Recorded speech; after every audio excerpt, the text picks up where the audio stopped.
I hope that if you are at home or at work or on transport or whatever you're doing, and you are thinking that Harry, that book, those interviews, the newspaper headlines, the arguments in my house, the arguments in other people's houses, the arguments at the supermarket, the polarisation, the anger that seems to be generated, all the kind of personal feelings that people keep expressing with such vehemence. It's not like anybody's saying, I don't care really, whatever. People are very, very irate and betrayed and up in arms, and those people who are great fans of Harry and Meghan absolutely adamant that they've been ill-treated and he must have his say. They agree with Harry, it's important and historical that he sets the record straight, but I don't know about you, but I don't seem to meet anybody who doesn't care much about it. I only seem to meet people who care hugely and are either so angry they can barely speak or so indignant on Harry and Meghan's behalf that they can barely speak either, and yet nobody does anything but talk about it day and night. So obviously, lovely listener, vibrant viewer, I'd like to hear from you about this. The number is 0344 499 1000, and I would love to talk to you about this. Did you watch Tom Bradby interview Prince Harry? Did you think he gave him a tougher time than Oprah gave them? I hope at least you thought that. Did you think Prince Harry really did an admirable job of putting his case, or did you feel that he floundered? What did you think? And have you also, if you're a glutton for punishment, watched Anderson Cooper and seen the American interview? Maybe you've seen the whole lot. Maybe you've even managed to get your hands on a copy of the book that everyone's talking about, or maybe you can't wait. You put your order in nice and early. But give me a call, 0344 499 1000. And joining me on the programme to discuss is our lovely Daisy McAndrew. Hi, Daisy. So nice to have you on board. Good Hello, afternoon. Vanessa. Hi. So how much of this have you endured so far? I think it can be safely said, Vanessa, I've taken more than one for the team.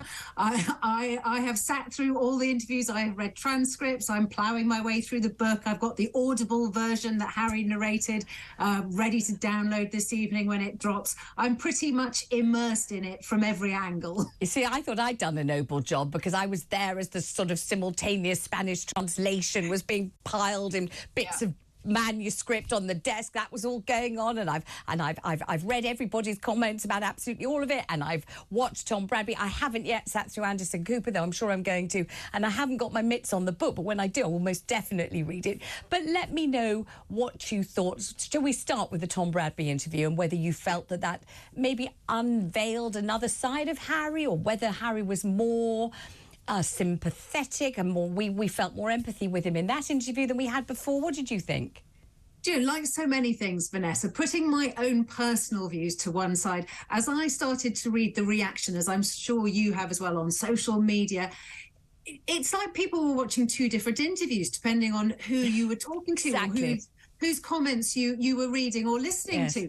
So, some people saying, oh, my God, why doesn't he put a sock in it? The great whinging man baby, all the rest of it. And then other people saying, what a marvellous job he was doing and how very personable he seemed to be and how he seemed calm, reflective, thoughtful, and clearly a man in pain. I think the thing we can all agree with or agree on is that Harry has had, a very troubled life, has experienced trauma, has never truly got over the death of his mother.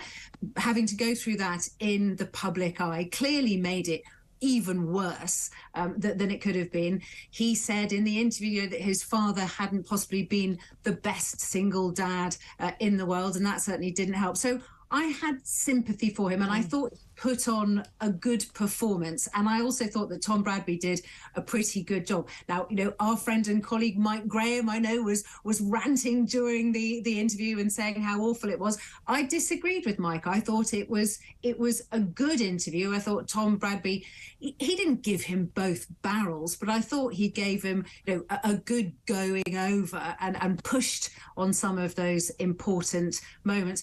But on the whole, I just thought, here's a man who is still a bit of a boy, who is still missing his mum and is still in pain, but he's lashing out. And a lot of the details, particularly in the book rather than interviews, do seem quite petty. They seem like sort of micro slights. My flat was a bit dark and gloomy and my cupboards weren't as big as my big brother's, and I'm not as important and I'm never going to be as important. Well, that's the truth. That's the primogenitor nature of the royal family.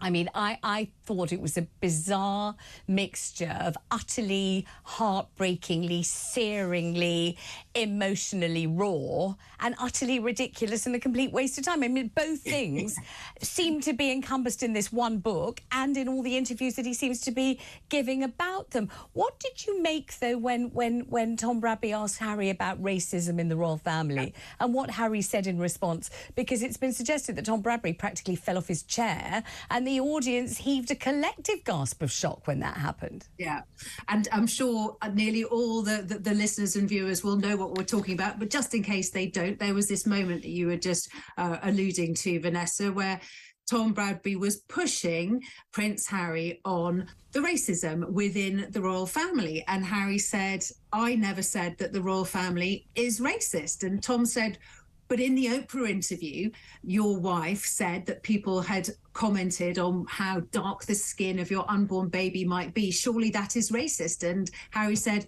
no, I don't think that is racist. I think that's a form of unconscious bias, as in a sort of a stupid thing to say coming from a place of ignorance rather than a place of racism.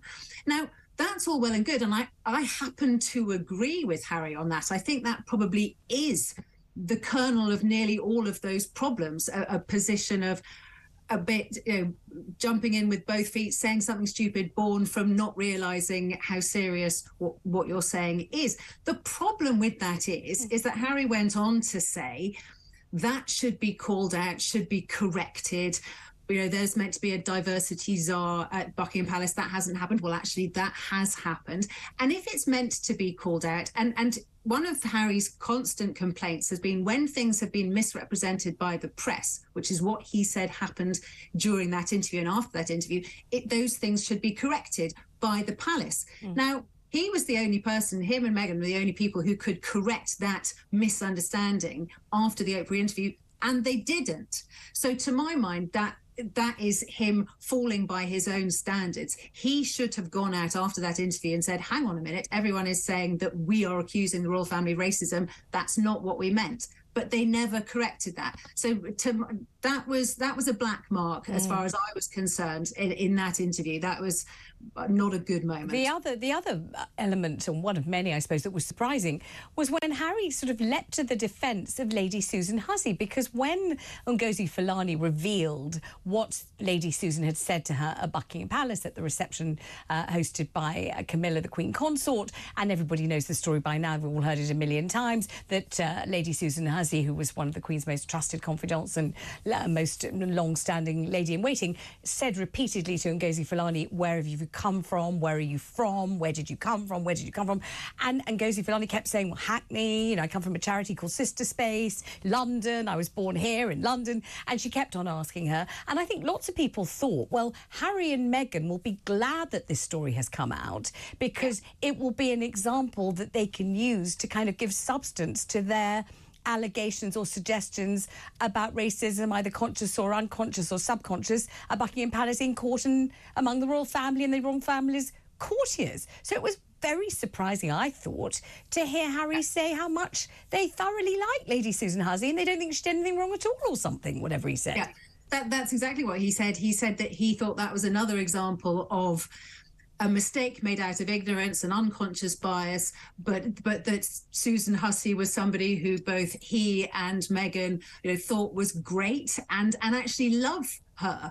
And so he was standing up for her and again saying that perhaps Susan Hussey was a victim of the institution and the environment in which she works and lives, and that in fact she just needed a bit of education. And I think probably most sensible people would agree with that. It's just a shame that they didn't say this earlier, because that seemed to be very much contrary to the messages that they've been putting out previously, that the royal family is racist and has institutionalized racism at its core. One of the controversial parts of the book, insofar as we know, not having actually laid our personal hands on it, and I'm itching to, the minute I get it, I'm not sleeping until I finish the wretched thing. I'm definitely going to read it, but I haven't yet. All I've heard is what everybody else has said. But one of the things said in it is that Harry feels that Camilla, the Queen Consort, essentially did the dirty on William when they met, prior to Charles and Camilla being married. But when they met, the details of the meeting between Camilla and William were leaked to the press, and Harry suggests or insists by Camilla herself. Yeah, but we now know, or we've known for a long time, that that's not true. That's not at all what happened. That's wrong. So I wonder why Tom Bradby didn't challenge Harry on that, because you can tell everybody what really did happen, and it wasn't Camilla's fault at all. She didn't blab to the press.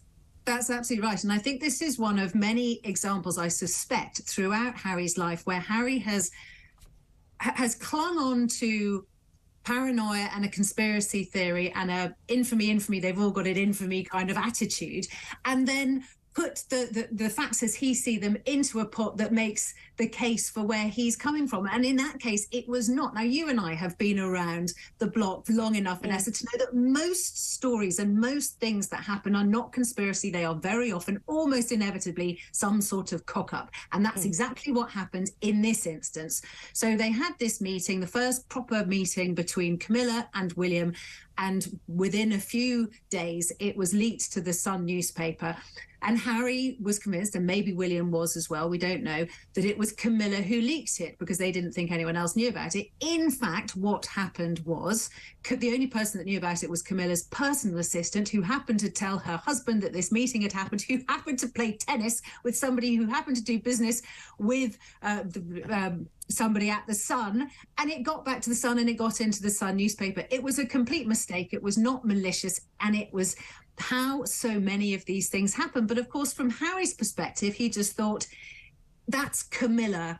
And he knew that people within the palace, and we've talked about this many times, were very, very keen to rehabilitate Camilla's public image, because she had a very bad one. She was really loathed, and they felt, quite rightly, I think, that that was unfair, and they were trying to rehabilitate her. They were trying to do a sort of PR exercise on her. So Harry assumed that this was part of that PR exercise, put 2 and 2 together and got 5. Now, the problem is he put 2 and 2 together, got 5 and printed it in a book. Exactly. And that's where I think there's a real problem. And I feel that that should have been properly fact-checked, and it should not be in black and white, because that's really quite libelous against him. And I would have thought Tom Bradby would have taken that bit between his teeth and really gone for that one and said, now, look, you know, we know it wasn't Camilla. We know that Camilla's private secretary resigned as a result of this. It was a terrible mistake, absolutely inadvertent, and it wasn't Camilla, and this makes Camilla appear to be disloyal, and she's not. This isn't fair. He didn't do that. He could have done. I also, if I'd been him, I would have liked to say,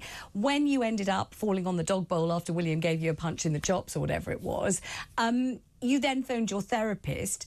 If you had your therapist on speed dial, why didn't you ask your therapist to refer Meghan to a therapist when she was so very distressed and mentally full of anguish? Why didn't you, if you had easy access to your own, fix it up for your wife to do something similar? I think that would have been a question that was fair to ask.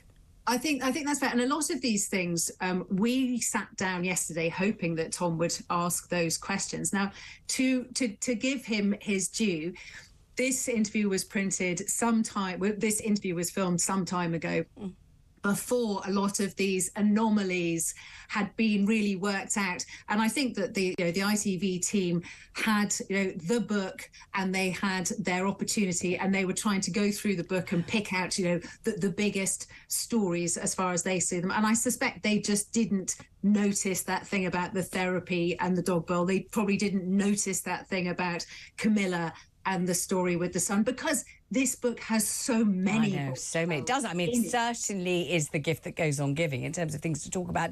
Daisy McCandle, always an honour, always a pleasure. Very happy New Year. So nice to have you on the programme.